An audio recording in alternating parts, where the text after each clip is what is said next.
Hey, what's going on YouTube? Welcome back to another video. In today's one, I want to talk about essences in Path of Exile, and I want to talk about ways to farm them and ways to go ahead and make you guys some money by doing it. So in today's video, I'm going to explain basically everything there is to know about essences, and overall, I think this is a really good strategy. I would recommend that if you're a new player, somebody just getting into Path of Exile, to give this a chance once you get to endgame. It's something that you can do extremely easily on a low budget on a build that doesn't do a lot of damage, and overall it's pretty solid money and also pretty enjoyable too. It's a pretty chill and relaxed strategy to go ahead and farm on your Atlas. So let's go ahead and jump into it. So you're probably wondering what essences even are, and most likely you'll encounter several of these throughout your campaign experience. And basically, it's a currency item that is used for crafting gear. So basically, think of it as a chaos orb, except instead of spamming it and completely re-rolling it, it will always give you a single guaranteed modifier from it. That's the best way to describe what an essence itself will do, the actual currency item. As far as the monsters go, they will always be very visible because they're basically encased in these crystals. They're very hard to miss, and also it will always tell you exactly which essence you're going to get from actually killing the monster. Keep in mind, essences are very rippy because they do a lot of damage and they're very tanky, and they can have a lot of nasty modifiers on top of like map modifiers especially. They can be quite annoying to deal with, so just keep that in mind. An important thing to mention here, however, is that essences do not actually scale with map tier, and what I mean by that is an essence in a tier 1 map will give you the same exact loot an essence in a tier 16 map will give you. Now there are pros and cons. If you have a build that can handle a tier 16 map with essences, you should probably farm that because you can farm invitations and other things. However, if you're just looking to get essences, you probably just want to farm them in tier 1 maps because the difficulty of the monster will be significantly easier to deal with. However, like I said, you don't actually get any more loot out of them, so it's actually probably better to farm them in a low tier map, unless you want to farm them in a high tier map if your build can handle it. Next up, I just wanted to show you a screenshot from the wiki, which neatly displays all the different essences in the game. In case you don't know, at tier 1, which is the lowest tier of essences in PoE, you have Whispering, and then tier 2 you have Muttering, tier 3 Weeping, all the way up to tier 7, which is the highest one outside of Corrupted, which is Deafening. And basically, I just wanted to show you this because not all essences have all the tiers to them, so I just wanted to show you what it actually looks like and what essences you can find and what tiers they'll actually drop at in the game. And like I said a second ago, there is another category which is tier 8, which are corrupted essences. So you have the Insanity, Horror, Delirium, and Hysteria. These are much more rare and expensive, and we'll talk about how to get these in a minute. So while you're blasting maps, you want to go ahead and try to maximize the gains you're getting as much as possible. And in order to do that, you want to use another currency called a Remnant of Corruption. It corrupts the essence, trapping a monster, modifying them unpredictably. So there are 4 different outcomes from using a Remnant of Corruption. So the first one is the imprisoned monsters are released with no changes to the essence, so basically nothing happens. The second one is all essence tiers are increased by 1, so if you had Screaming it would become Shrieking, and if you had Shrieking it would become Deafening, etc. The third outcome is it adds an additional essence type to the monster, so the monster just gets more essences on it. And the fourth outcome is that the essence gets upgraded to the next group. So as you remember from the chart I showed earlier, not all essences in each group have the same amount of tiers to them. So for an example, if you had a muttering essence of, let's say, Torment, which is in group B, and you go ahead and upgrade that with a Remnant of Corruption and it gets upgraded to an essence in group C, Group C does not actually have any tier 2 essences in the group, so automatically that essence would get upgraded to tier 3 at the very least. If you need to jog your memory or to understand that better, just go back and look at the chart and look at the different groups in the tiers.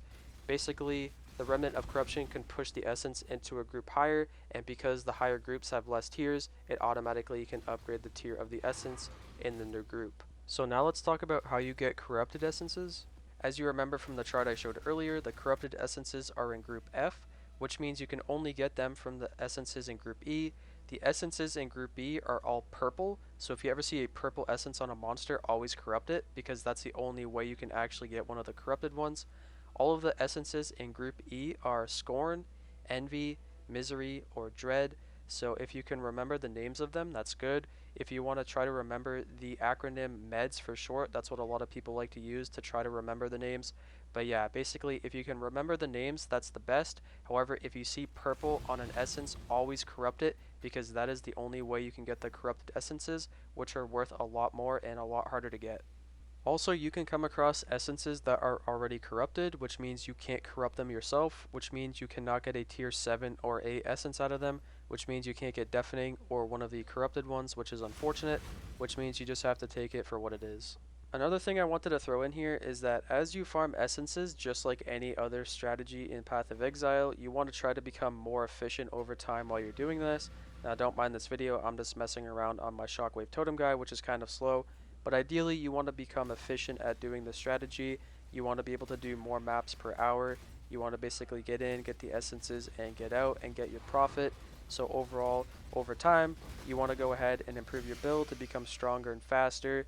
You'll just basically get in the groove, you'll know what to do, you'll pop in the map, look for the essences, corrupt them if you need to, and then dip, and overall just become more efficient to make more money. Alright, so now let's go ahead and talk about my Atlas passive tree here real quick. And starting off at the bottom, you want to grab Prolific Essence, so that way your maps contain an additional essence. And then moving up here towards the middle, you want to grab Crystal Resonance, so that way if you get a Shrieking Essence in your map, anything on that monster will be duplicated, as long as you kill it while it had the Shrieking Essence on it, so basically doubles your money. You can also grab these two little nodes on the side of this wheel to help with Remnant of Corruption sustain. You can unspec these once you get a healthy stock of them. You also want to grab Crystal Lattice over here, so that way the imprisoned monsters have a 15% chance to have up to 3 additional essences, which is insane, so you definitely don't want to miss that one. And also Amplified Energies here in the middle, so that way all your essences are a tier higher. Absolutely mandatory to find Shrieking Essences, so that way you can find Deafening as well by corrupting them via a Remnant of Corruption, so definitely don't miss that one.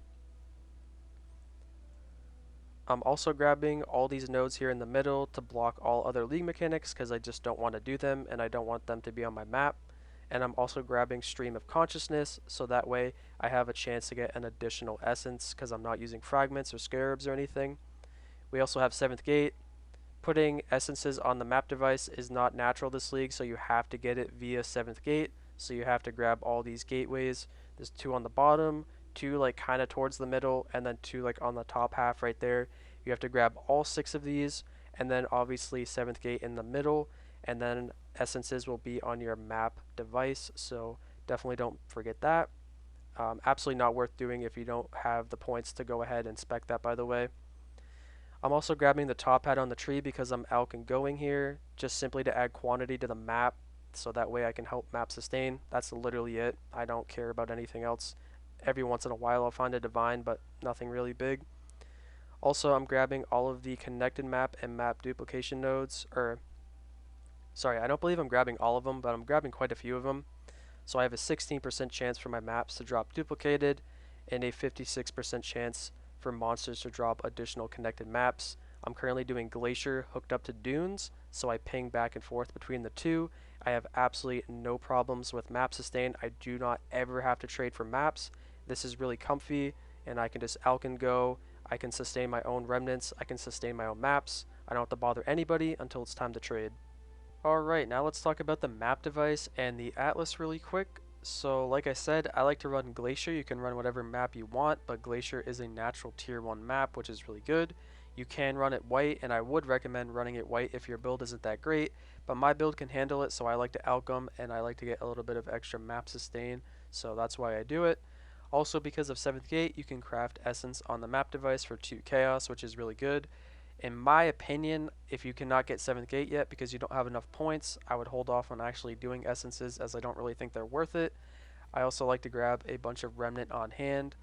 And as far as the Atlas goes, basically I run Glacier and it's hooked up to Dunes. If you want to find a map on your Atlas, you can just type in the name of it and it will highlight it for you.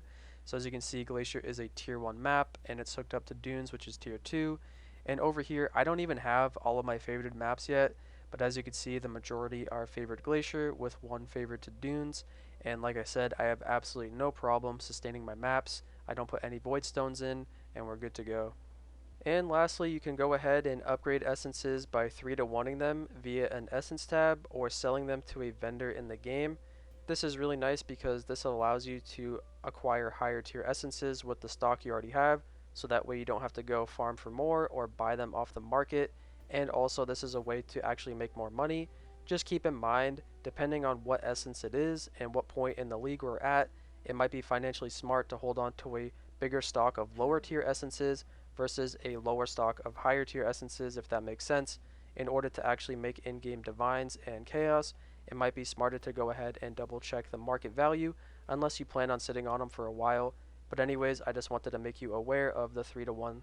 Anyways, I think that about covers it for this video. Thank you guys for watching. If you have any questions, feel free to leave them in the comment section below. I'll happily answer them. And again, thank you guys for watching. If you found the video informative or helpful, feel free to give it a thumbs up. Also, consider subscribing to the channel to see more content like this in the future. And I'll catch you guys in the next one. Until then, stay frosty.